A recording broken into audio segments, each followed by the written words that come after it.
जो डोली के अंदर जोजरी नदी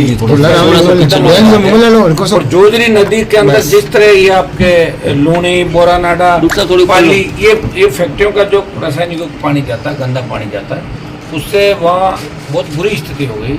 और लोग मतलब किस तरह जी रहे हैं वहाँ देखा बच्चों के जिस तरह वीडियो वायरल हो रहे हैं, जिस तरह महिलाएं तकलीफ में, खेती खराब हो रही है, सांस नहीं ले पा रहे, बीमारियाँ फैल रही है।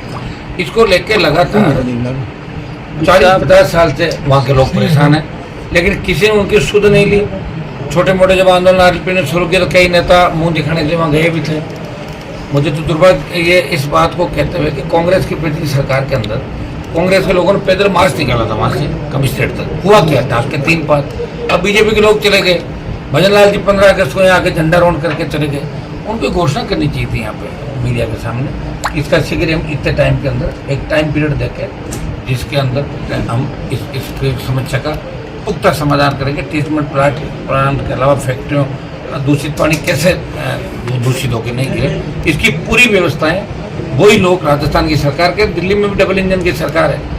तो 14 तारीख से कार्यक्रम रखा था, 14 तारीख को पुलिस ने गिरफ्तार कर लिया आरएलपी के नेताओं को, कार्यकर्ताओं को, उनको रिहा करवाया। चूँकि राष्ट्रीय पर्व था तो हमने भी फिर इस तारीख को, लोगों की इच्छा थी 17 तारीख कर, आज का कार्यक्रम रखा है। मैं काफ़ी लेट चल रहा हूँ लेकिन मजबूती के साथ आज हम लड़ेंगे। जोधपुर शहर, जोधपुर का आसपास का वातावरण, पाली, जोधपुर, बालोतरा, बाड़मेर के इलाकों को बचाने के लिए।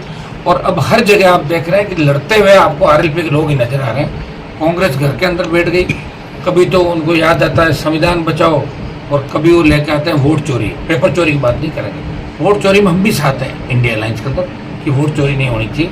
लेकिन जो दूसरे मुद्दे हैं उन पर भी कांग्रेस पार्टी को विपक्षी भूमिका निभानी चाहिए। कांग्रेस विपक्षी भूमिका नहीं निभा रही है और राष्ट्रीय लोकतांत्रिक पार्टी लगातार सड़कों में संघर्ष कर रही है।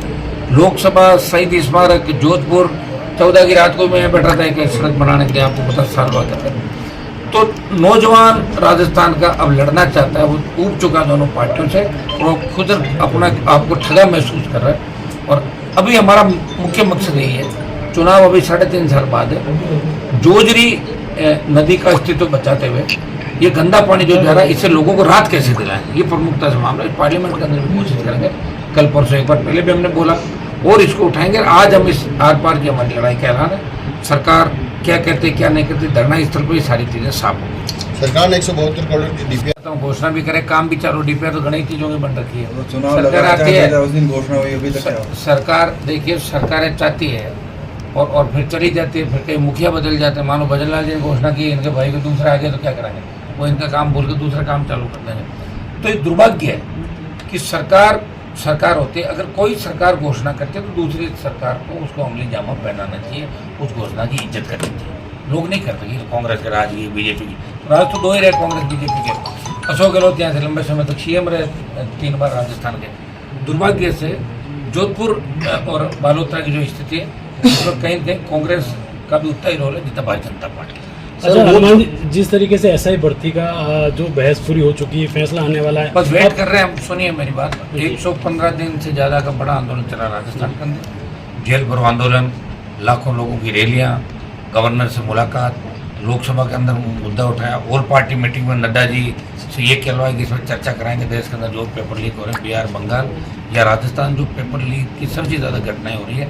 और बड़े मगरमच्छ जो अभी पकड़ से दूर है, रीड लेवल पर की सीबीआई जांच की मांगो या दूसरे मामलों हाई कोर्ट के अंदर भी एसओजी ने वही बात कही कि साहब बहुत बड़े स्तर पर घोटाला हुआ। अब हाई कोर्ट पर सबकी नजरें हैं, हाई कोर्ट कर देता है ठीक है, निरस्त नहीं करता है। तो 1 लाख से ज़्यादा जवान राजस्थान से, हरियाणा, पंजाब, यूपी, दिल्ली से लाखों की तादाद में जवान राजधानी को घेरेंगे। राजस्थान के नौजवानों के मुद्दों को लेके, पेपर लीक, एसआई भर्ती, तमाम वो मुद्दे जो राजस्थान के नौजवानों के हित के मुद्दे हैं। और दूसरा अग्निवीर जो हम लगातार प्रयास करें, और सरकार ने 50% ज़्यादा बढ़ा भी दिया, अगर हम ज़्यादा लोगों को रखें कुछ भेजेंगे। हम ये चाहते हैं कि अग्निवीर व्यवस्था खत्म हो पूरी, और की बात सेना भर्ती रह लिया और इसका नेतृत्व राजस्थान का जवान करे। हम ये चाहते हैं जिस तरह किसान आंदोलन में पंजाब के लोग नेतृत्व कर रहे थे, अग्निवीर को समाप्त कराने के राजस्थान का नौजवान देश के नौजवान का नेतृत्व करे। तो सेना के अंदर जाने का शौक है हमारे बच्चों को, पूरा राजस्थान, हरियाणा, पंजाब, वेस्टर्न यूपी। लेकिन दुर्भाग्य से अग्निवीर आने के बाद लोग सेना में जाने का मोह छोड़ चुके हैं और कहते हैं अग्निवीर बनने के बजाय तो दूसरा काम कर लेंगे।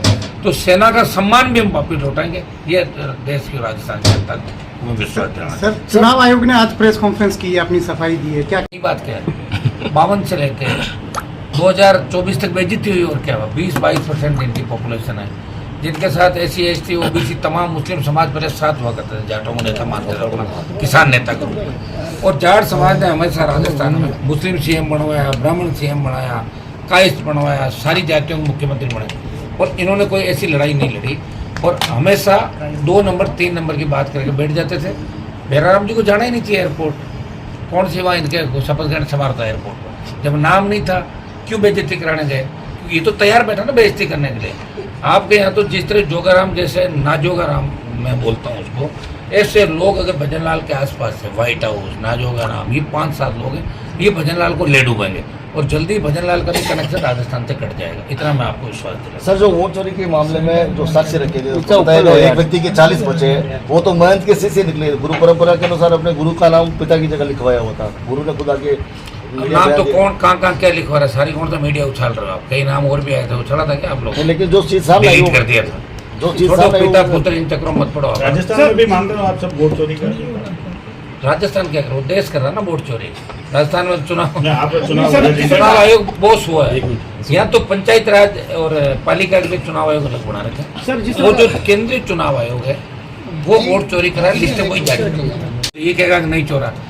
जब आप बताइए क्या होता है इन चीज़ों से? लोग गीता पे हाथ रख के कोर्ट में झूठी गवाहें देते हैं, कसम खा जाते हैं, खाते हैं नहीं खाते। वोट चोरी निश्चित रूप से हो रही है, इसमें कोई दो राय नहीं, लेकिन किस स्तर पे हो रही है ये मैं इसकी डीप में तक गया नहीं, क्योंकि चुनाव आयोग ने उस दिन जब इंडिया अलायंस के सांसद घेराव करे तो मैं नहीं जा पाया था, मेरी फ्लाइट लेट हो गई थी, लेकिन अंदर हाउस में हम हल्ले में साथ हैं, बाहर हम साथ हैं, इंडिया अलायंस के नाते साथ हैं। लेकिन चुनाव आयोग ने 300 सांसदों को गिरफ्तार कर दिया दिल्ली की सरकार ने। एक बार उनके साथ बैठ के बात तो कर लेते हैं। कहाँ लोकतंत्र बताओ मुझे?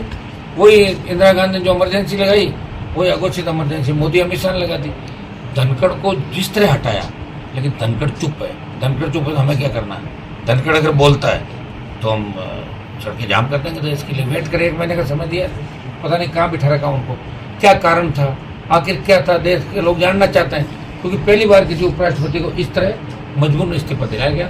लेकिन हम चाहते हैं कि उपराष्ट्रपति अपने मुंह से बताए कि वो कारण क्या था, क्योंकि उपराष्ट्रपति भी बहुत ज़्यादा ठीक नहीं थे, मैं आपको बता दूँ, वो भी ज़्यादा पंचायती करते थे। कारण पता लगना चाहिए। अगर डरा के हटाया तो निश्चित रूप से देश का किसान उनके साथ है। हम चाहते हैं कि 1 महीने का समय 1-2 दिन बाद बीत जाएगा, फिर एक 7 दिन का नोटिस और दे देंगे, बताओ उपराष्ट्रपति जी, और 6 महीने बाद अगर अस्पताल में जाके वो बताएंगे तो हम उनकी बात को नहीं सर